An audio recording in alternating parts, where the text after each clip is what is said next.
नमस्ते दोस्तों, welcome to यज्ञ इन्वेस्टमेंट एकेडमी। मैं हूं मयूर फिरदे और टैक्स सजडे में आपका बहुत स्वागत है दोस्तों। कि जैसे हमारा सीरीज चल रहा है इनकम टैक्स का जो सीजन चल रहा है उसके साथ में तो ऑफिशियली अभी फॉर्म 16 आना शुरू हो चुके हैं। बहुत सारे लोगों को फॉर्म 16 ऑलरेडी मिल भी गए हैं।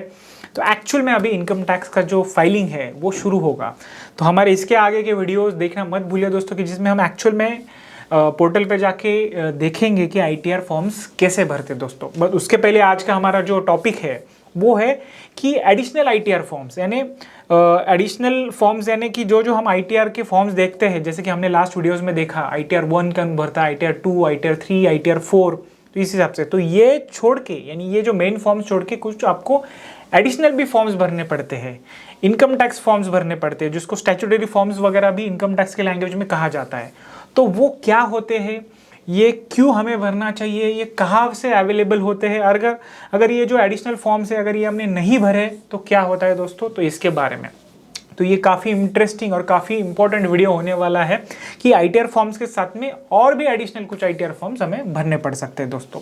तो सबसे पहले देखते हैं कि क्यों ये एडिशनल फॉर्म्स भरने पड़ते हैं दोस्तों।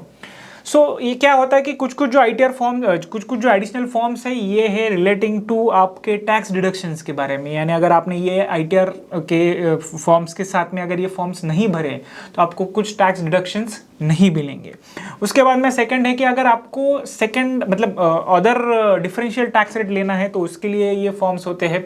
ये एक्चुअली इंडिविजुअल्स के लिए नहीं है, बट एक क्यों भरते हैं इसका पॉइंट है, उसके लिए आपको बता रहा हूँ। थर्ड है कि अगर आपको कुछ टैक्सेस जो आपने भरा हुआ है कहीं पे, उसका अगर रिलीफ लेना है तो उसके लिए ये फॉर्म्स होते हैं। तो मोटा मोटी ये 2-3 रीजन की वजह से ये जो एडिशनल फॉर्म्स होते हैं ये हमें भरने पड़ते हैं दोस्तों। अब देखते हैं कि ये एग्जैक्टली फॉर्म्स कौन से होते हैं, यानी और ये कहाँ पे मिलते हैं। ये पूरे के पूरे जो फॉर्म्स है ये इनकम टैक्स के वेबसाइट पे ही अवेलेबल है, जिसका हमें वेरिफिकेशन करना पड़ता है। जैसे हम ITR का वेरिफिकेशन वगैरह करते हैं, इसका भी फॉर्म्स का वेरिफिकेशन हमें करना पड़ता है दोस्तों। तो आज के वीडियो में हम एक्चुअल में पोर्टल पे जाके देखेंगे कि ये कौन कौन से फॉर्म्स हैं और कहाँ से दिखते हैं। उसके बाद में है कि नेक्स्ट हमारा पॉइंट है कि अगर हमने ये फॉर्म्स नहीं भरे तो क्या कॉन्सिक्वेंसेस होंगे। एक तो क्या है कि आपके जो टैक्स डिडक्शंस हैं वो आपको नहीं मिलेंगे। उसके बाद में जो टैक्स का रिलीफ वगैरह है वो आपको नहीं मिलेंगे दोस्तों। तो इस हिसाब से ये ITR फॉर्म्स काफ़ी इम्पॉर्टेंट हमारे लिए हो जाते हैं दोस्तों। तो बेसिकली आज के ये वीडियो में 4 फॉर्म्स, यानी जो इंपॉर्टेंट पॉपुलर फॉर्म्स है वो देखेंगे। तो सबसे पहला है कि उसमें फॉर्म 67 इसके लिए होता है कि आप जब भी अगर फॉरेन का आपको कुछ इनकम है, ओके, फॉरेन का आपको कुछ इनकम है और उसके हिसाब से वहाँ पे कोई टैक्स डिडक्ट हुआ है, TDS हुआ है, तो उसका रिलीफ हमें इंडियन इनकम टैक्स में लेने के लिए ये फॉर्म 67 भरना पड़ता है। अगर ये आप फॉर्म 67 नहीं भरेंगे तो आपको जो फॉरेन में टैक्स आपका डिडक्ट हुआ है उसका रिलीफ नहीं मिलेगा। बहुत सारे लोगों का आजकल कैसा है कि फॉरेन में इन्वेस्टमेंट्स होते हैं, फॉरेन स्टॉक, US स्टॉक्स वगैरह इन्वेस्टमेंट होती है, वहाँ पर अगर कुछ डिविडेंड वगैरह मिलता है तो उसके ऊपर TDS वगैरह भी डिडक्ट होता है दोस्तों। तो उसका रिलीफ अगर हमें इंडियन टैक्स में लेना है, इंडियन टैक्स रिटर्न में, तो उसके लिए जब हम इनकम टैक्स रिटर्न भरते ही है उसके साथ में हमें ये फॉर्म 67 भरना पड़ता है, कि जिसमें बहुत सारी डिटेल्स हमें देनी पड़ती है कि एग्जैक्टली क्या रेट से वहाँ पे TDS डिडक्ट हुआ, आप इंडिया में क्या रेट से इनकम भर रहे हो, और उसके साथ में एडिशनल प्रूफ्स भी देने पड़ते हैं। यानी जो वहाँ पे जो टैक्स डिडक्ट हुआ है उसका जो फॉर्म आता है वो उसके साथ में हमें अटैच करना पड़ता है। तो ये हो गया फर्स्ट वाला फॉर्म की फॉर्म 67।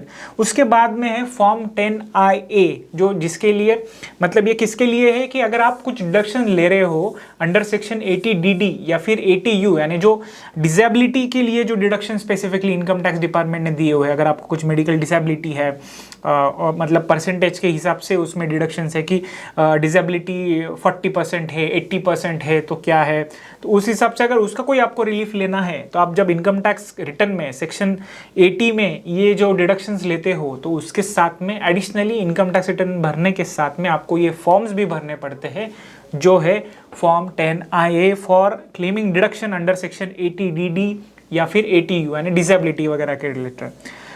थर्ड वाला फॉर्म है फॉर्म 10BA, यानी अगर आप सेल्फ एम्प्लॉयड हो, आपको रेंट मतलब जो आपका सैलरी है उसमें HRA का जो कंपोनेंट होता है वो नहीं मिलता है, बट आप किधर रेंट पे रह रहे हो और उसका अगर डिडक्शन आपको इनकम टैक्स में लेना है तो सेक्शन 80 जीजी के अंडर आप रेंट का डिडक्शन 60,000 तक मैक्स साल में वो आप ले सकते हो। तो उसके लिए हमें एक एडिशनल फॉर्म भरना पड़ता है इनकम टैक्स के साथ साथ में, इनकम टैक्स रिटर्न के साथ साथ में, वो है फॉर्म 10BA। ठीक है, तो ये हो गया हमारा थर्ड फॉर्म। और फोर्थ वाला हमारा अगर आज के डिस्कशन का फॉर्म है वो है कि अगर आप सेक्शन 89 के अंदर रिलीफ ले रहे हो सैलरी, अगर एरियर्स है सैलरी आपके, अगर उसके अंदर आप रिलीफ ले रहे हो तो उसके लिए फॉर्म 10E भरना पड़ता है, जो रिलीफ के लिए हमें जो रिलीफ का कैलकुलेशन है उसके लिए। तो ये 4 फॉर्म का हमारा आज का ये डिस्कशन है कि जिस हिसाब से अब इनकम टैक्स पोर्टल पे जाके हम देखेंगे कि एग्जैक्टली ये कैसे फॉर्म दिखते हैं और इसमें क्या क्या डिटेल्स डालने पड़ते हैं दोस्तों हमें। यहाँ पे इनकम टैक्स पोर्टल पे लॉगिन करने के बाद में ई फाइल टैब के अंदर, यानी जहाँ पे हम इनकम टैक्स का रिटर्न फाइल करते हैं, वो टैब के नीचे है ये इनकम टैक्स फॉर्म्स, जिसमें 3 प्रकार के टैब्स हैं। तो आप फाइल कर सकते हैं, आपने जो फाइल किए हुए फॉर्म्स है वहाँ पे वो दिखते हैं सेकंड टैब में, और थर्ड वाला है कि 15C अगर आपने बल्क में अपलोड किए हुए हैं तो उसका स्टेटस दिखता है। तो हमें देखना है file income tax forms. File income tax form में जाने के बाद में देखिए यहाँ पर 3 कैटेगरीज है बेसिकली। पहला है person with business and professional income, मैंने आपको बिजनेस और प्रोफेशनल इनकम के रिलेटेड कुछ फॉर्म्स है तो वो यहाँ पे दिख सकते हैं दोस्तों। काफ़ी बहुत सारे फॉर्म्स है, अलग अलग कैटेगरीज यानी अलग अलग कंडीशन के हिसाब से यहाँ पे अलग अलग फॉर्म्स होते हैं दोस्तों।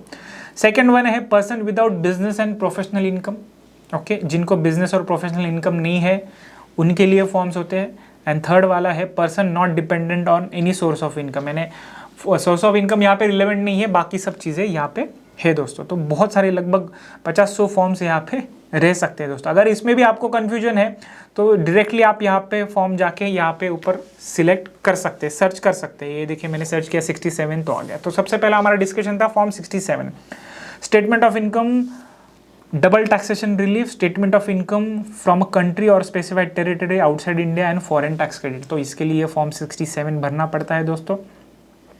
तो इसके साथ में कौन कौन से रिलेवेंट सेक्शन है यहाँ पे राइट साइड में दिया हुआ है ऑलरेडी। तो कौन सा इसके लिए ये फॉर्म भरना है, लेट से असेसमेंट 24-25 मैं कंटिन्यू करूँगा।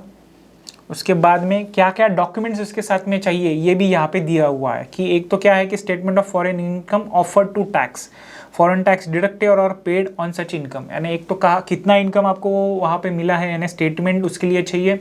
उसके बाद में आपने वहाँ पे कितना टैक्स ऑलरेडी डिडक्ट हुआ है या फिर पे किया हुआ है उसका स्टेटमेंट चाहिए। उसके साथ में कि सर्टिफिकेट और statement specifying the nature of income and the amount of tax deducted thereof, मतलब वहाँ पे जो भी स्टेटमेंट यहाँ पे जो भी TDS वगैरह डिडक्ट हुआ है वो वहाँ पे ऑलरेडी चाहिए दोस्तों।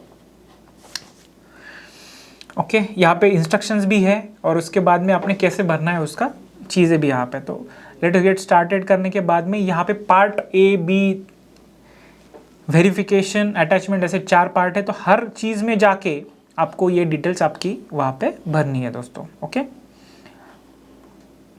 और अटैचमेंट में आपको अटैच करना है। तो ये फॉर्म 67 आपको अगर फॉरेन टैक्स रिलीफ आप कुछ क्लेम करना चाहते हो तो यहाँ पे मिलता है दोस्तों। ये देखिए अगर मैं फॉर्म 67 में गया तो यहाँ पे इन प्रोग्रेस दिखता है, तो मैं ये डिलीट कर देता हूँ। उसके बाद में हमारा सेकेंड वाला जो डिस्कशन है वो है फॉर्म 10IA। ओके, सो मैं यहाँ पे डाल दिया फॉर्म 10IA।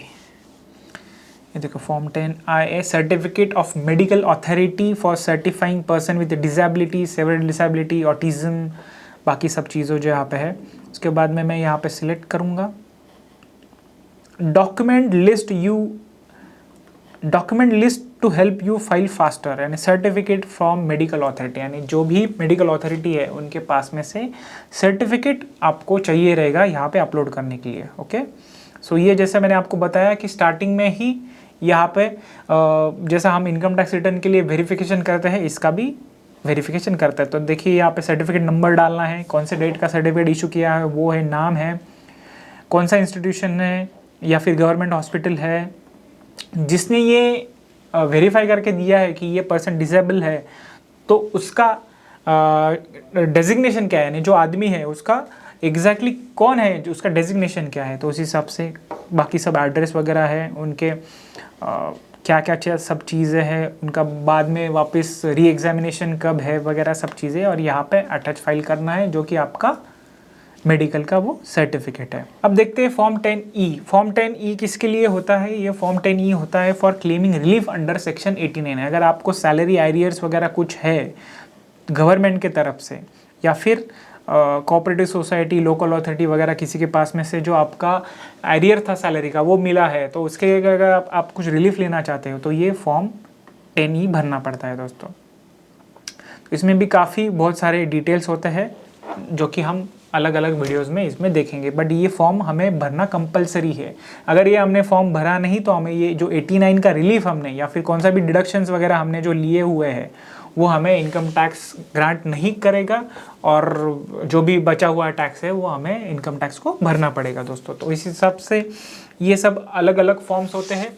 तो इस हिसाब से हमें ध्यान रखना है कि इनकम टैक्स रिटर्न भरने के पहले, यानी कब फॉर्म ये फाइल करना है, इनकम टैक्स रिटर्न भरने के पहले ये सब फॉर्म्स आप सबमिट कर दीजिए और उसके बाद ही इनकम टैक्स का रिटर्न आप भरिए दोस्तों। तो आई होप आपको आज के वीडियो में समझ में आया रहेगा कि ऐसे कौन कौन से फॉर्म्स होते हैं जो हमें ध्यान रखने हैं before filing income tax return, या फिर इनकम टैक्स रिटर्न जो फॉर्म्स है उसके साथ में कुछ एडिशनल भी फॉर्म्स हमें ये भरने पड़ते हैं दोस्तों, ठीक है, जिसमें हमने 4 फॉर्म्स देखे। तो इसके बारे में आपको और भी कुछ क्वेश्चंस रहेंगे तो डेफिनेटली कमेंट बॉक्स में लिखना मत भूलिए दोस्तों, और ऐसे वीडियोज़ के लिए बने रहें यज्ञ इन्वेस्टमेंट अकेडमी के यूट्यूब चैनल पर। धन्यवाद दोस्तों।